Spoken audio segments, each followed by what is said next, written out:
और ये 7 दिन का चक्कर क्या है, ध्यान देना सभी।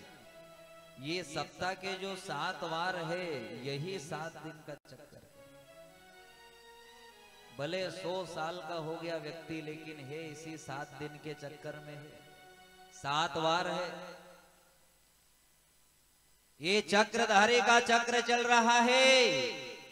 यहां श्री सूत जी महाराज दर्शन करा रहे हैं कि काया जिस लिए मिली है, ये अभी तक कोई जान ही नहीं पाया। ये काया तो केवल और केवल भजन करने के लिए मिली है, सेवा करने के लिए मिली है। कर्म करो, जगत में रहो, लेकिन बात बस वही है कि चित्त अपना जगदीश में लगाओ तो माला माल हो जाओगे। और अपने चित्त को अगर आपने जगत में लगा दिया तो चित्त मेला हो जाएगा। और जब ये मेला हो जाएगा तो फिर किसी कर्म का नहीं, क्योंकि निर्मल मन जन सो मोहि पावा। हमारा हृदय पवित्र होना चाहिए। और हृदय कब पवित्र होगा, बोले जब सत्संग रूपी रंग लगने लगेगा। सत्संग का जल, सत्संग रूपी साबन से जब आपका हृदय, आपकी मलिनता दूर होने लगेगी, और जब हृदय साफ हो जाएगा, मन साफ हो जाएगा, तो परमात्मा आपके हृदय को ही वृंदावन धाम बना देगा। और आप भी यही कहोगे कि नंद घर आनंद भय, वो आपके अंदर से ही प्रकट हो जाएगा। वही राजा परीक्षित ने गुरुदेव के चरणों में प्रणाम किया, कहा गुरुदेव आपकी महिमा अपरंपार है, आपके पावन चरणों में मैं नमन करता हूं, आप मेरा कल्याण करिए। कि मृत्यु कैसे सुधारे, हम मृत्यु कैसे सुधारे, ध्यान देना सभी। कथा यही दे रही है कि लग 84 योनिया बिगड़ी सो बिगड़ी, बस अब ये काया मत बिगड़ने देना। ये आखिरी अवसर मिला है, वरना ये सब समय याद आएगा, ये काया याद आएगी कि मुझे काया तो मिली थी, लेकिन मैं बस यही कहने में रह गया, क्या करूं क्या ना करूं, क्या करूं क्या ना करूं, और इसी में पूरा जीवन बीत गया। देखो व्यक्ति सुबह से उठता है तो शाम हो जाती है, क्या करूं क्या ना करूं, क्या करूं क्या ना करूं, पूरा जीवन इसी में बीत जाता है। अब अंत समय में खाट पे पड़े पड़े कहता है भगवान कृपा करो, तो भगवान ने भी कह दिया कि मैंने तो कंचन काया दी थी, लेकिन तूने उसका उपयोग नहीं किया, अब मैं भी क्या करूं, तू तो सड़। मैंने तो तुझे काया दी थी, लेकिन तूने पूरा जीवन इसी में बिताया है, क्या करूं क्या ना करूं, क्या करूं क्या ना करूं, तो अब मैं भी क्या करूं, अब तो सड़ नरक में जा। ये काया मिली, इस काया से आप सदा सेवा में आगे रहो। श्री सुखदेव मुनि दर्शन कराते हैं, राजन घबराओ मत। अरे 7 दिन क्या, एक पल में परमात्मा मिल सकता, लेकिन काया से नहीं, मन से एकांत में आ जाए। काई से एकांत में आना है, मन से। जगत में रहो, लेकिन मन से एकांत हो जाओ, परमात्मा में चित लगाओ, भगवान में मन लगाओ। इस जगत को अगर आप मेरा मेरा कहोगे तो समझ लेना कि ये माया का कीड़ा आपको लग गया है, रोग आपको लग गया है। या जैसे जैसे बुढ़ापा आए, आप तो भाव ऐसा बनाओ, संसार में जो कुछ है सब तेरा हे सामरिया, तू है मेरा, तू है मेरा, तू है मेरा, तू है मेरा। यहाँ सुखदेव मुनि दर्शन कराते हैं, राजन तुम क्यों घबरा रहे हो?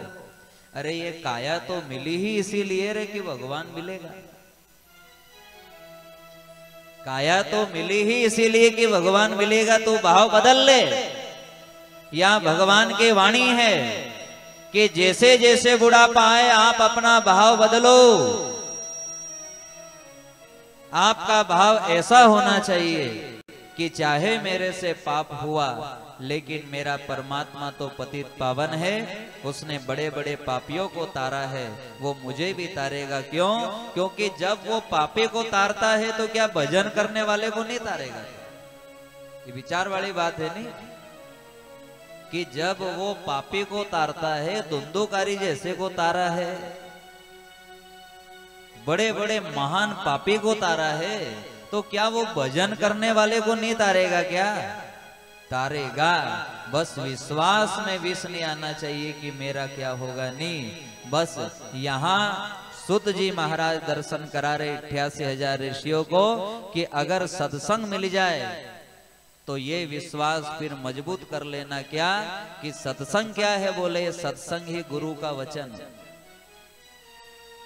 व्यास गादी से जो वचन निकलता है वो किसका वचन है? गुरु का वचन। और भगवान कहते हैं कि गुरु का वचन तो मेरे से भी बड़ा होता है। ये संतों ने निचोड़ निकाला कि भगवान से बड़ा कोई है जगत में? बोले भगवान से भी बड़ा अगर कुछ है तो वो गुरु का वचन है। काई का वचन है? गुरु का वचन। कहते हैं जिसे अपने गुरु के वचनों पर विश्वास नहीं है वो तो सपने में भी सुखी नहीं रह सकता। माताएं भाई बंधु, सपने में भी सुखी नहीं रह सकता।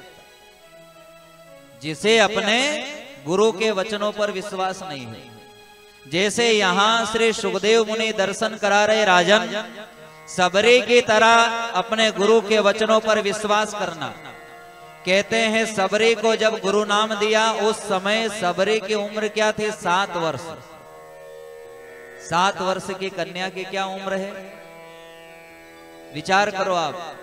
7 वर्ष की छोटी सी कन्या, गुरु ने वचन दिया। और क्या वचन दिया? कि एक दिन परमात्मा राम जी तेरी कुटिया में आएंगे। तो उस समय सबरी ये भी तो कह सकती थी नहीं कि राम जी कहाँ रहते हैं, कहाँ के राम जी। लेकिन गुरु ने कह दिया यानी कि आएंगे, मतलब आएंगे। नहीं तो यहाँ श्री सुखदेव मुनि दर्शन करा रहे हैं कि जब सबरी को गुरु मंत्र मिला था, मतंग ऋषि ने गुरु मंत्र दिया कि राम आएंगे, उस समय तो राम जी का जन्म भी नहीं हुआ था। ये विचार वाली बात है। जब राम जी का जन्म भी नहीं हुआ तो कौन से राम जी आएंगे? अपने जैसे भगत होते तो तर्क वितर्क करने लग जाते, ये राम जी कौन है, कहाँ के राम है। क्यों? क्योंकि राम जी का तो जन्म भी नहीं हुआ था। लेकिन गुरु ने कह दिया कि राम आएंगे, तो भगवान ने कहा कि जब गुरु ने कहा कि राम आएंगे तो मुझे राम बन के जाना पड़ेगा, क्योंकि गुरु के वचन को निभाना पड़ेगा। इसलिए तो कहा कि राम भगत हित नर तनुधारी। अब ये भ्रम निकाल देना कि राम जी रावण को मारने आए, नहीं। ये क्या आया है कि राम भगत हित नर तनुधारी। राम जी ने अपने भक्तों के हित के लिए, अपने भक्तों के कल्याण के लिए पृथ्वी पर नर रूप में आए हैं। और इस कंचन काया की महिमा बताई है कि ये ऐसी काया है माताएं भाई बंधु कि इस काया के लिए देवता ही नहीं, इस काया के लिए वैकुंठपति नारायण भी तरसता है। ये वो काया, कौन सी काया है कि इस काया के लिए देवता ही नहीं तरसते हैं, वैकुंठपति नारायण जगत को रचने वाला भगवान भी इच्छा करता है कि मैं नर लीला करने पृथ्वी पर जाऊं, और वो आया है।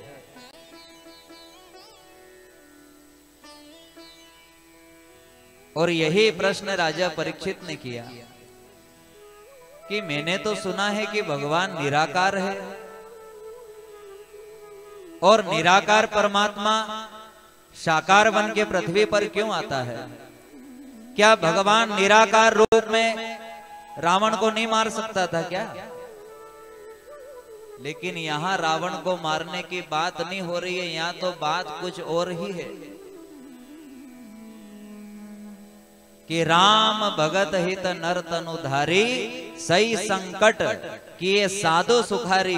वो साधु संतों को सुखी करने के लिए, अपने भक्तों की इच्छा पूरी करने के लिए, भक्तों को दर्शन देने के लिए और गुरु के वचन को अमर करने के लिए उसे राम बन के इस धरती पर आना पड़ता है। गुरु वचन इसलिए तो लिया जाता है, गुरु नाम क्यों लिया जाता है? इसीलिए कि गुरु के वचनों पर विश्वास होना चाहिए। अब यहाँ गुरु नाम तो सब ले लेते हैं, लेकिन विश्वास किसे भी नहीं है। अगर एक बार आपने गुरु नाम ले लिया है तो तो विश्वास ऐसा होना चाहिए कि मुझे गुरु के वचनों पर पूर्ण विश्वास है कि मेरी काया छूटेगी उसके पहले एक बार मेरा गोविंद मुझे झलक दिखाएगा, ऐसा विश्वास होना चाहिए। या किसी से भी पूछो भगवान दिखेगा, बोले भगवान कहां से दिखे, अपन ने कहा ऐसा अच्छा कर्म करिए, यानी कि आपको गुरु के वचनों पर विश्वास नहीं है।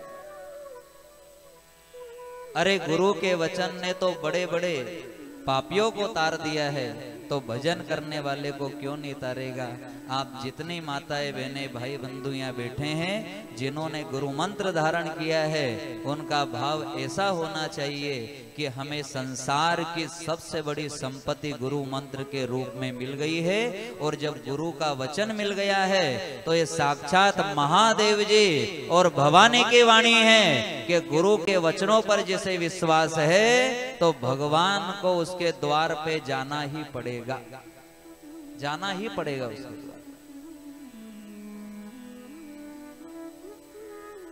बस पूर्ण विश्वास होना चाहिए कि बस एक न एक दिन मेरे राम मेरी कुटिया में जरूर आएंगे।